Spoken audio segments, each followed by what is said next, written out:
In food service, measurements are more than just a list of the quantities of ingredients used in a recipe.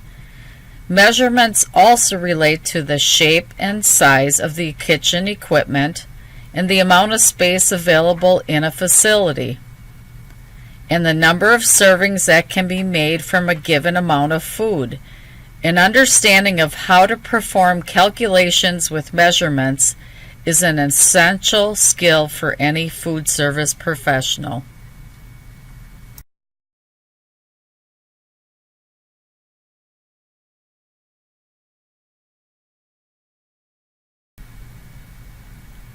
A measurement is a number with a corresponding unit of measure.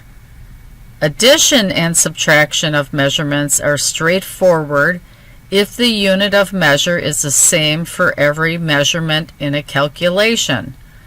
However, if a recipe uses different units of measure, the measurements must be changed to the same unit of measurement before they can be added or subtracted. In food service, multiplication and division are used when increasing or decreasing a measurement and changing a measurement from one unit to another. When a measurement is multiplied or divided by a number, the unit of measure stays the same.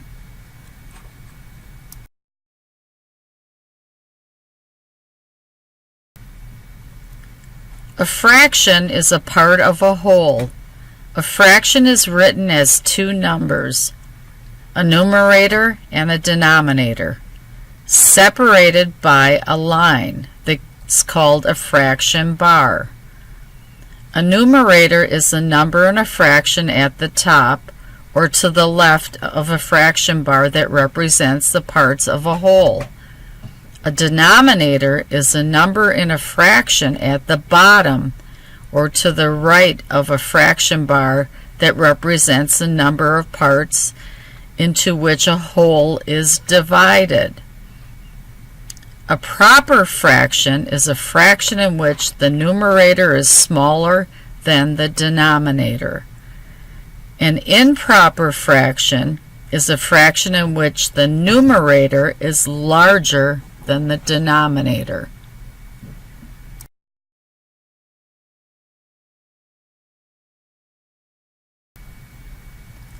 A mixed number is a combination of a whole number and a fraction. To convert a mixed number to an improper fraction, first the whole number is multiplied by the denominator. Next, the original numerator is added to that product to calculate the numerator of the improper fraction. Finally, the calculated numerator is placed over the original denominator to form the improper fraction.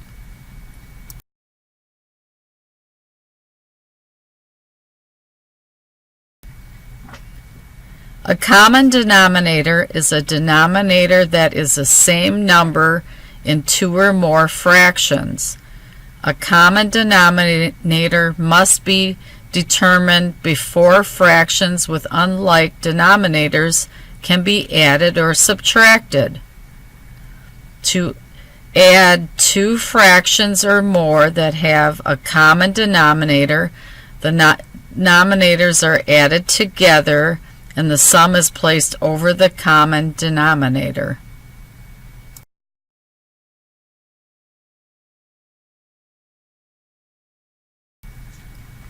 To add or subtract fractions with unlike denominators, the fractions must be rewritten so that they have a common denominator. Rewriting the fractions begins by finding the lowest common denominator. The lowest common denominator is the smallest number into which each of the denominators of a group of fractions can divide evenly.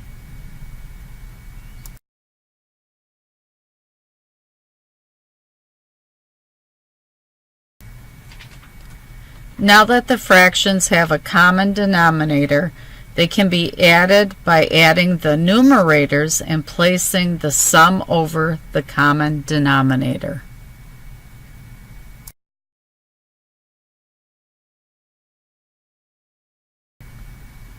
For subtraction, the same steps are followed as for addition, except the numerators of the rewritten fractions are subtracted instead of added.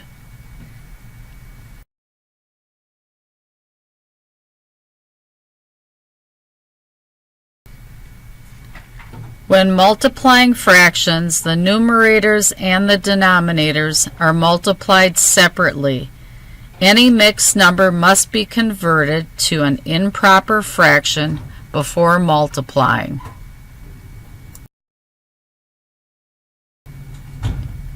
Dividing one fraction by another fraction involves using a reciprocal.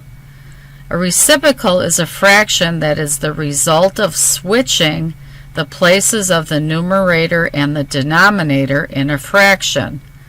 To divide fractions, multiply the first fraction, the dividend, by the reciprocal of the second fraction, the divisor.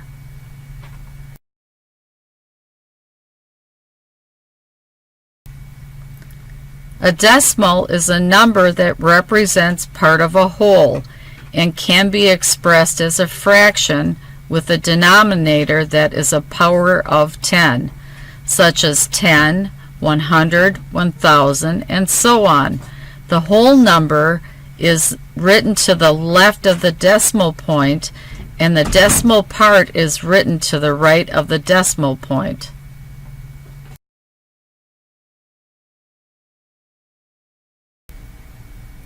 Rounding is a process of reducing the number of places in a decimal to achieve a certain degree of accuracy.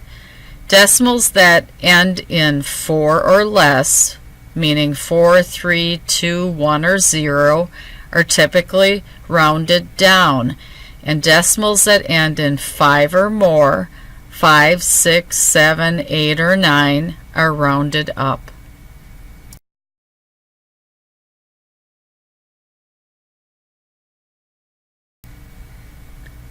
To add or subtract decimals, the decimal points are first aligned. Then either addition or subtraction is performed normally as with whole numbers. The decimal point does not move.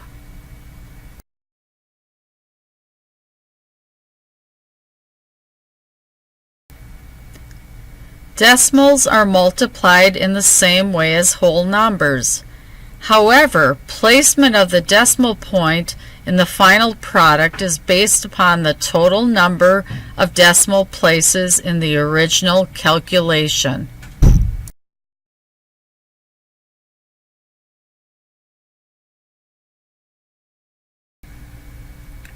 To divide decimals, the first step is to move the decimal point in the divisor to the right until the divisor becomes a whole number.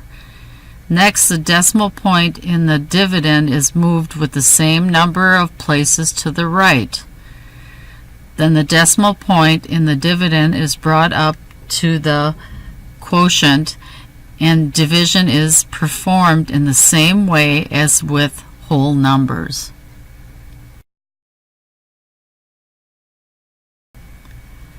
To change a fraction to a decimal, the numerator is divided by the denominator.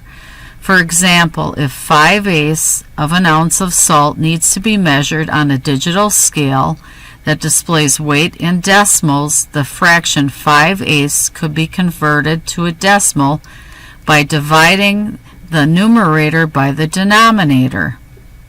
Since the decimal equivalent of 5/8 is calculated out to be 0.625, 5/8 of an ounce of salt can be measured as 0.625 ounces on the digital scale.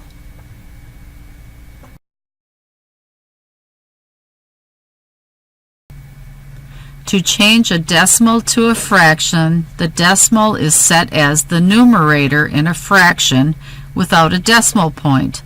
then the denominator is calculated as a power of 10, depending upon how many places there are in the decimal being converted.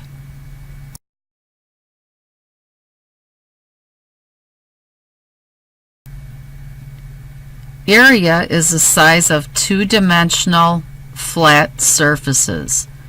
When calculating the area of a square or rectangle, the numbers in the two measurements are multiplied by each other, and the units of measure are multiplied by each other.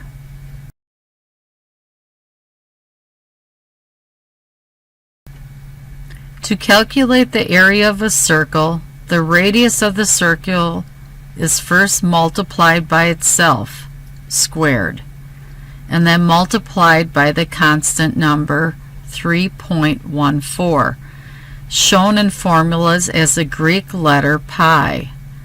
The radius is the distance from the center of a circle to the edge of the circle and is equal to 1/2 of the diameter of the circle.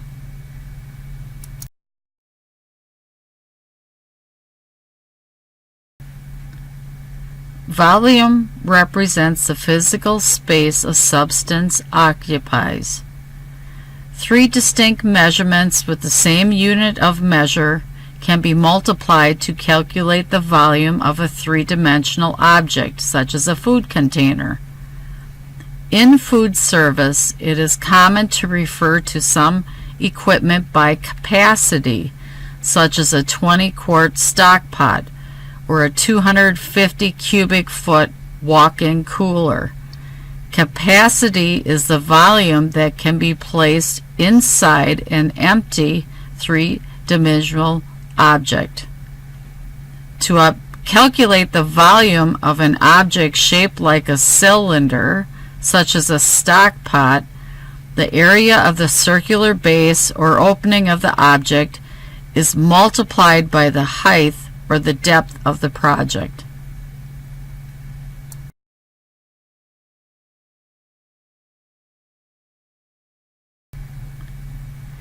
Angles are also used in food service to specify how to position a kitchen tool. For example, a recipe instruction may state, hold the immersion blender at a 60-degree angle when pureeing the soup, or cut the carrots on a basis by holding the knife at a 45-degree angle.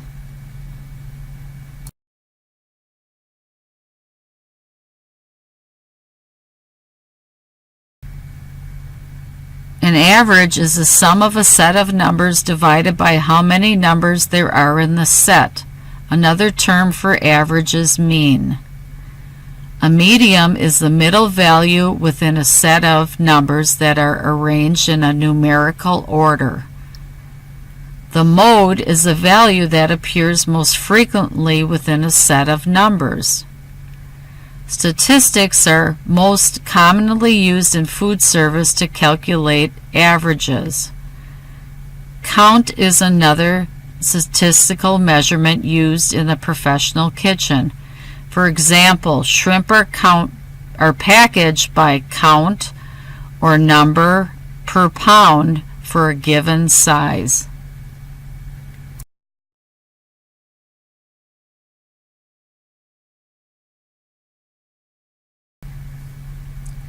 A data table is a collection of information that is organized into a set of rows and columns.